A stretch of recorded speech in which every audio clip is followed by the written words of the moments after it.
vous les avez tous entendus ce soir, les 23 autour de moi. On est 450 ce soir dans cette salle, un 19 décembre, alors qu'on a tous nos familles, les cadeaux de Noël, les derniers cadeaux, et toutes ces manifestations à ce moment-là. C'est assez exceptionnel d'avoir rassemblé 450 personnes ce soir.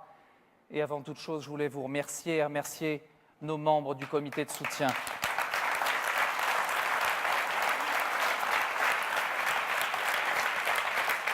Je voulais aussi vous dire que vous avez entendu ce soir un certain nombre de mesures. On ne les a pas toutes données parce qu'on a essayé de faire court, on a essayé d'être concis, on a essayé d'être le plus précis possible. Mais il faut que vous compreniez que si vous nous faites confiance, on a 5 ans. Et en 5 ans, la moindre des choses, c'est de réaliser ce qu'on vous a proposé ce soir. Je crois que ce soir, quand on vous voit, on est très sensible et on voit que vous voulez partager avec nous ce nouveau pacte politique. Ça montre combien vous avez compris les enjeux pour les 5 années et les 10 années qui viennent. Et ça montre également que vous êtes prêts à prendre vos responsabilités le 10 février prochain. Mon mandat de conseiller national prend fin ce jour-là, 5 ans.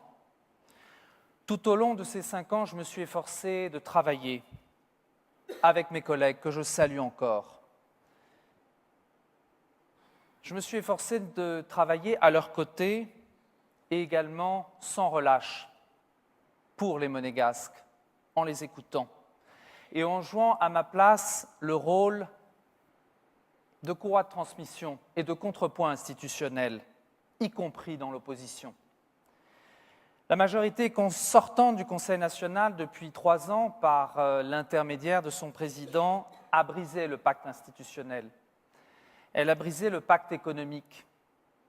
Elle a brisé le pacte social, celui qui lie le Conseil national à vous, Monégasques.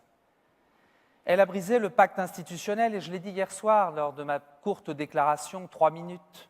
C'est pas long, 3 minutes. C'est normal, c'est la règle. Elle a brisé le pacte institutionnel en fragilisant par 3 fois la monarchie héréditaire et constitutionnelle. 3 fois en 6 mois. Une première et un record, triste record pour les 50 ans de la Constitution.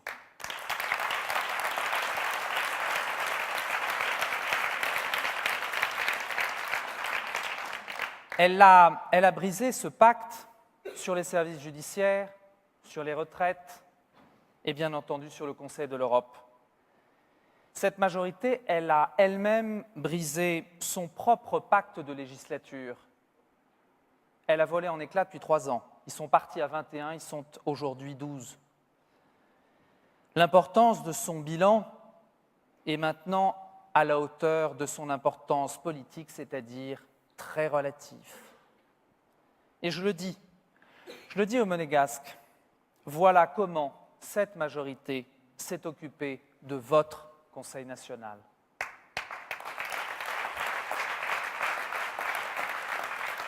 Vous l'avez compris, mes chers compatriotes, il est urgent aujourd'hui de refonder le pacte politique qui lie le Conseil national avec les Monégasques. Refonder ce pacte politique, c'est soutenir un régime politique et institutionnel qui a fait ses preuves dans le temps et qui s'impose à tous. C'est remettre en place un Conseil national apaisé, aiguillon, contrepoids dans le triptyque institutionnel. Il faut que le Conseil national, aidez-nous, redevienne la Haute Assemblée.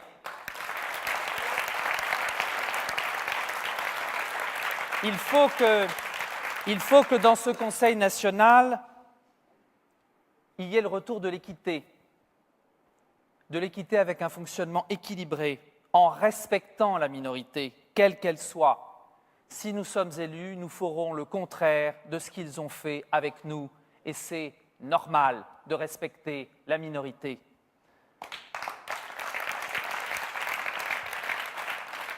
Refonder le pacte politique, c'est également mettre le Conseil national en responsabilité, en assurant la qualité du lien national vers les monégasques. Et c'est aussi rendre compte. Nous rendrons des comptes. C'est une première. Nous ferons chaque année un compte rendu annuel de mandat, fin février, début mars, sous forme de grandes réunions publiques. Nous vous le devons.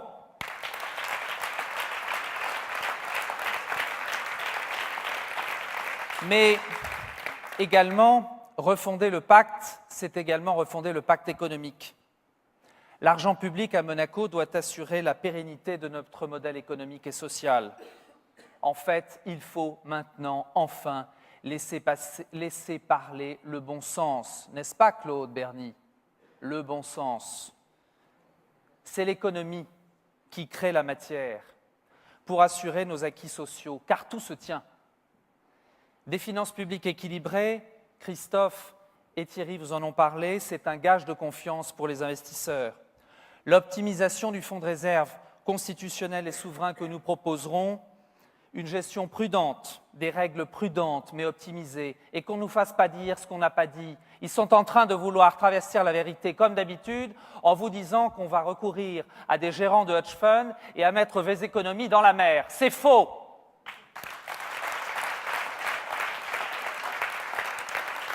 Ce fonds de réserve constitutionnel et souverain, il doit être mieux géré. Et à qui cela va-t-il bénéficier? À vous, à vos enfants, à vos petits-enfants. C'est une qualité préservée, une qualité de vie préservée et amplifiée, et c'est normal, et c'est pour ça que nous sommes là. Thierry vous l'a dit tout à l'heure, Thierry Crovetto, le fonds de réserve constitutionnel, il était de 3 ans de réserve. Il y a 5 ans, il est aujourd'hui de 2. Qu'en sera-t-il si on les laisse en place dans 5 ans? Et ceci malgré la crise. L'optimisation que nous voulons mettre en place permettra de lancer, quand le prince l'aura décidé, l'extension en mer en étant libre et indépendant des financements extérieurs. Et ça, c'est essentiel.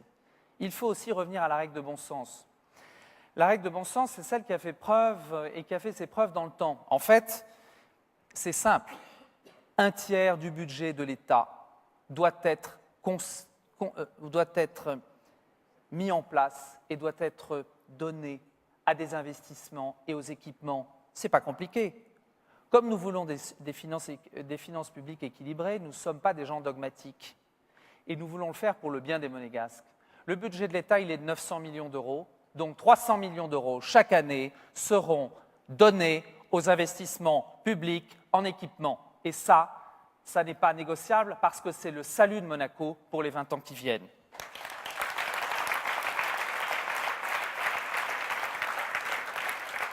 On vous en a parlé depuis 6 mois, on a eu une approche par quartier.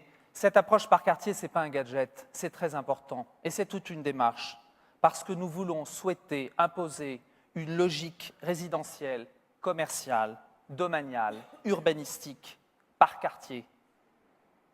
D'ailleurs, nous reprendrons ces réunions de quartier, bien entendu au mois de janvier, et également après les élections. Et ça, c'est essentiel. L'exiguïté de notre territoire aujourd'hui exige de la précision, de l'anticipation et même, je dirais, de la planification pour nos aménagements futurs. Nous ne pouvons plus nous permettre d'atermoiement, de frilosité.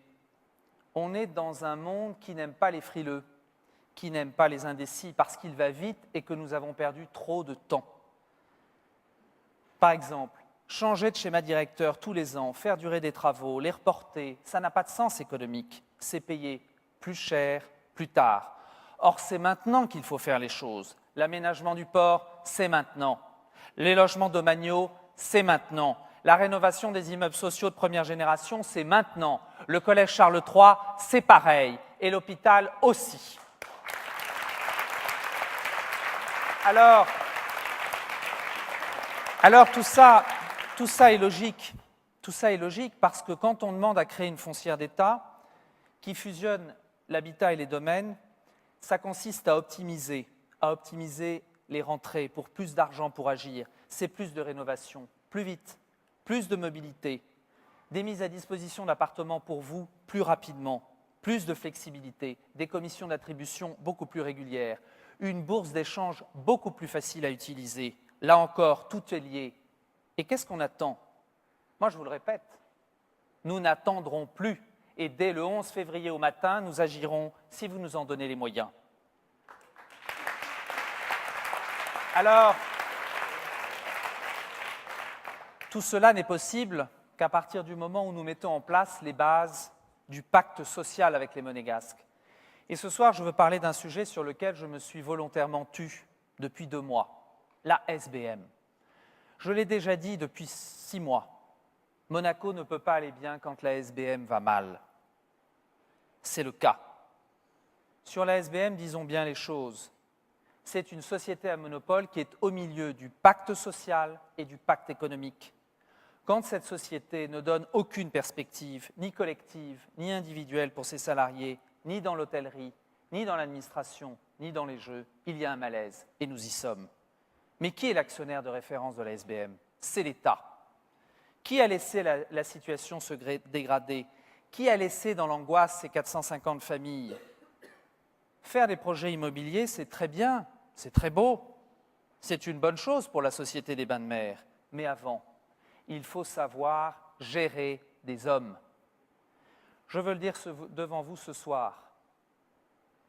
La liste SBM qui s'annonce dans ce scrutin est la conséquence symptomatique que le Conseil national, aujourd'hui, n'est plus le recours politique absolu. Et ça n'est pas normal.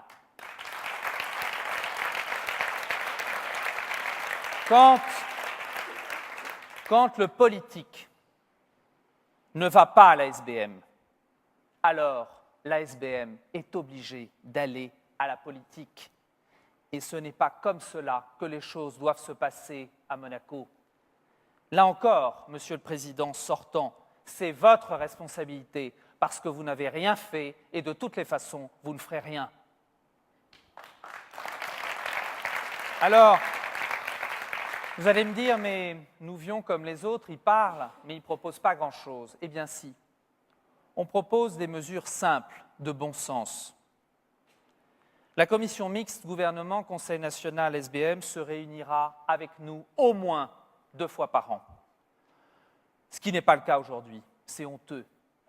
Pour la préparer, nous nous réunirons 1 fois par trimestre avec 4 représentants des Jeux et 4 suppléants choisis par eux. Pourquoi? Pour remettre le Conseil national comme recours historique, ce qu'il n'aurait jamais dû cesser d'être. Nous proposerons aux 4 secteurs des Jeux leur autonomie.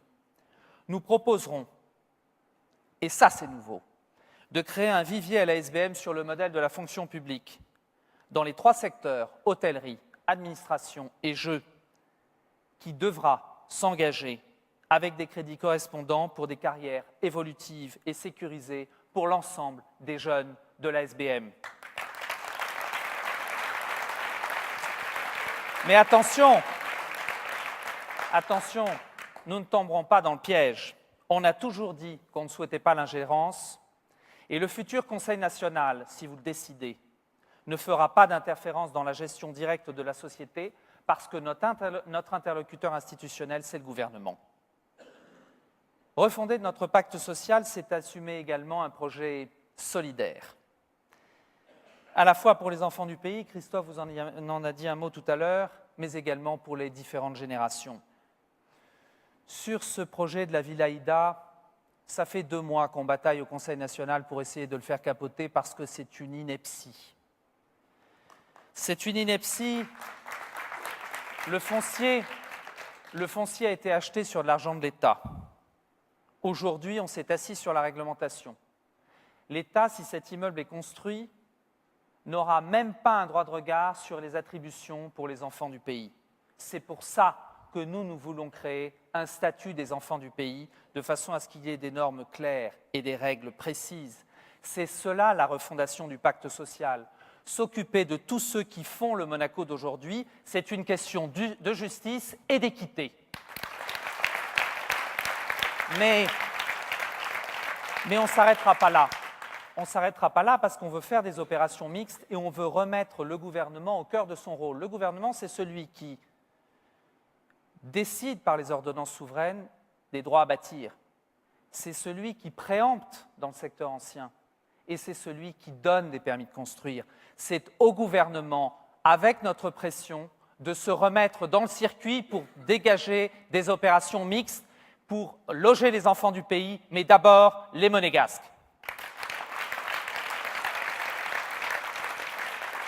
Dans ce pacte social, on l'a vu en septembre dernier, on n'a pas hésité, quand il fallait le faire, à monter au créneau sur les retraites.